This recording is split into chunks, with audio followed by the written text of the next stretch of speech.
Hello បងប្អូនអរគ្នាបាទ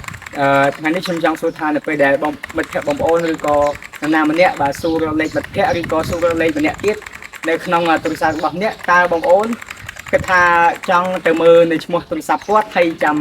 គាត់លេខនៅដីហើយចាំសរសេរជាกระดาษហើយហៅទៅឲ្យគាត់ម្ដងទៀតឬក៏បែបណាបងប្អូនសម័យនេះហើយគេធ្វើអញ្ចឹងទេអញ្ចឹងថ្ងៃនេះខ្ញុំនឹងប្រាប់បងប្អូនពីចែករំលែកឬក៏ sharing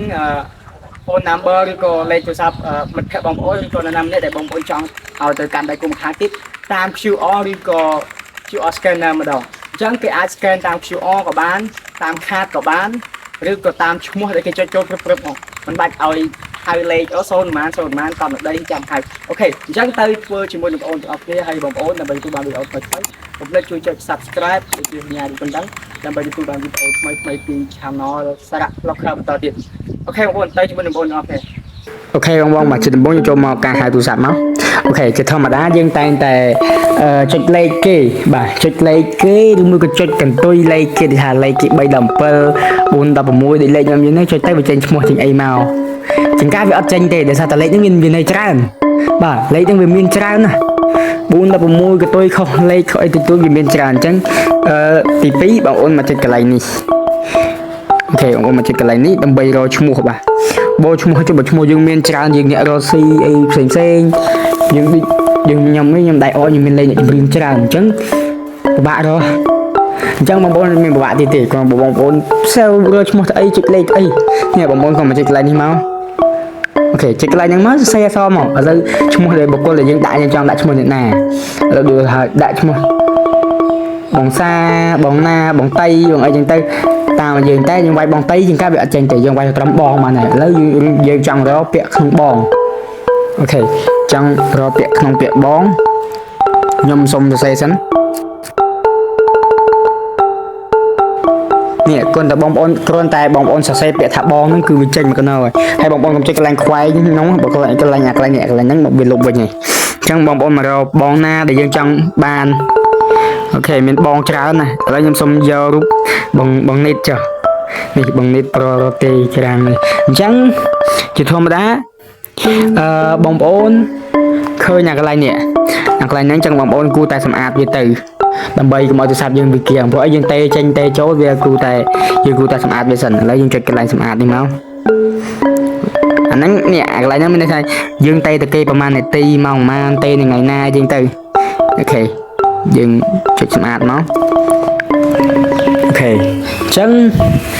នៅពេលដែលយើងចុចបណ្ដាក់កន្លែងហ្នឹងវាឃើញឈ្មោះគេឃើញទេយើងចង់ទេទៅគេក៏បានដែរណាបងប្អូនឥឡូវយើងចង់ចុចអាកន្លែងនេះអាកន្លែងនេះគឺជាកន្លែងទេអូខេកន្លែង call ទូរស័ព្ទអូខេហើយកន្លែងនេះផ្ញើ SMS ផ្ញើសារផ្ញើអីចឹងទៅហើយខាងក្រោមមានរូបទេដែរប៉ុន្តែបើសិនជាបុគ្គលអ្នកនោះក្នុងទូរស័ព្ទគាត់មាន Telegram មានកម្មវិធី Telegram ហើយលេខគាត់ហ្នឹងគាត់ប្រើ Telegram លេខហ្នឹងយើងចុចកន្លែងហ្នឹងទៅវាឆ្លងទៅដល់ Telegram ហើយពេលដែលយើងទេទៅវាចុចចូលទៅដល់ Telegram ណាអូខេបងប្អូនហើយអាកន្លែងនេះគឺចុចដែរតែមើលយើងចុចទេ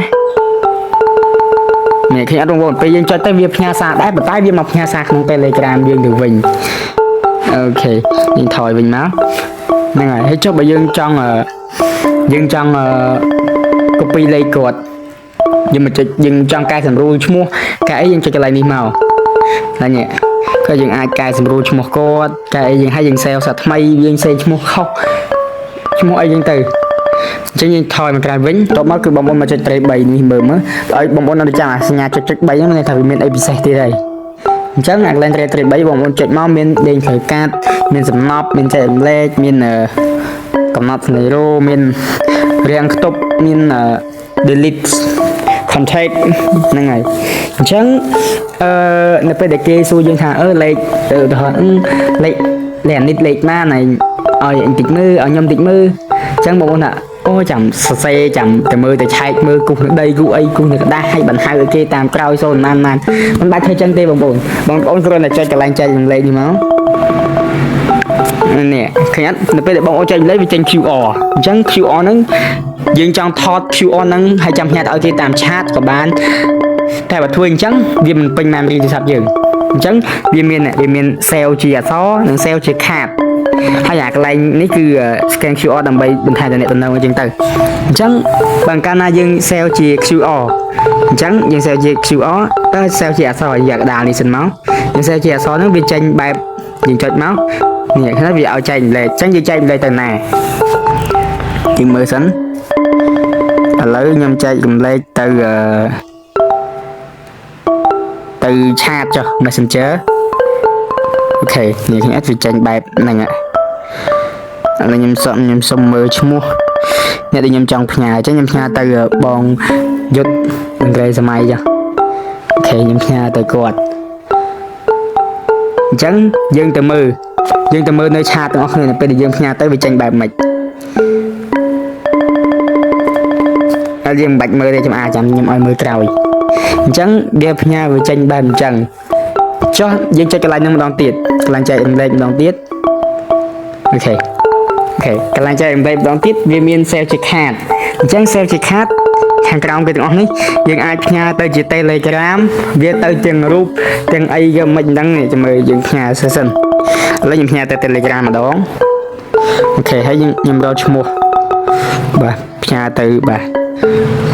ឈ្មោះខ្ញុំហើយយើងចុចអាខាងក្រោមនេះមកអូខេនេះវានឹងទៅនេះឃើញវាចេញបែបហ្នឹងអូខេវាចេញបែបអញ្ចឹងបងប្អូនឃើញអត់វាចេញបែបអញ្ចឹងគឺស្រួលអញ្ចឹងចុះនៅពេលដែលយើងចង់ផ្ញើនេះបងប្អូនមកចុចកន្លែងនេះម្ដងសិតតែខ្លាយចែកម្លែកបាទចែកម្លែកយើងចែកកដាលនេះម្ដងអូខេចុចកន្លែងហ្នឹងគឺវាទៅទាំងរូបបាទហើយបងប្អូនគ្រាន់តែចុចចែកម្លែកក៏បានបងប្អូនចង់រក្សាទុកសិនក៏បានតែខ្ញុំចង់ចែកម្លែកអូខេចែកម្លែកទៅទៀតចែកម្លែកទៅហ្នឹងទៅ Telegram ក៏បានទៅឆាតក៏បានឥឡូវខ្ញុំទៅ Telegram ម្ដងទៀតអូខេនឹងទៅឆាតខ្ញុំសុំថយក្រោយសិនចែកម្លែកម្ដងទៀត